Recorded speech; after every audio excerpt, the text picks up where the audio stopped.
want to say this loud and clear. So I think it feels very out of body when you read out the statistics that, about Kiva, for example, right now. It feels crazy. Like, how do you even process the, I don't know that I have the ability to feel the difference in how it feels to think about Kiva reaching, 250 million versus 285 million versus whatever else is to come.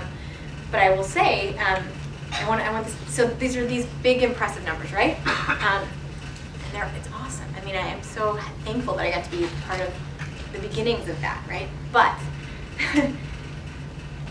it started so small, and that's not only okay, but it's the way things start. So yeah, in the beginning, it was me not having gone to business school yet, not really knowing much of anything about business, philosophy, poetry major, saying, hey, wouldn't it be cool to lend to our new friends in Uganda? Let's find 7 people and spam our friends and family and ask them to chip in the $3,000 or so that these 7 people needed and see what happens. Honestly, that was the beginning. So I find I talk to a lot of students who maybe are embarrassed to try to start something because they think their dream is to do something that would be worldwide and very scalable and huge and high impact, and especially in a great institution like this, I think you get examples of this all the time. And so I almost wish I could rewind and come in and talk to you, a year after Kiva started. And the lessons that I would be saying and my enthusiasm about it would have been just as real and just as true then, because at every stage it's been just a matter of you start with something, you see how it goes, and then every day you try to make it better. So after the 7 people were paid, we said, great, let's try 12.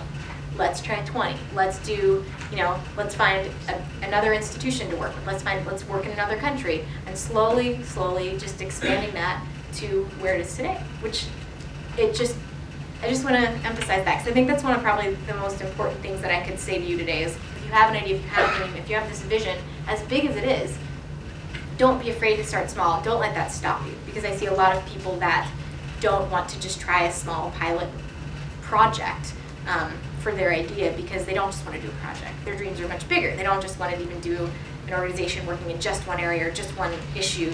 They want to have this. It's great. Have that vision. Hold on to it. And remember, recite it to yourself every day and go after it. But don't be afraid to start with 7 people and your friends and family, and that's it. I mean, as much as she said she didn't know about business at the time, she did everything that we teach on how to start a business. And a lot of things wrong. Just go there too. Of course you're going to do many things wrong, but in terms of, we'll tell you, find a customer, find a demand, test it small, get feedback. She did everything, everything that you would say to do to an entrepreneur. And she did it, what turns out to be a large-scale organization, just happened to be nonprofit.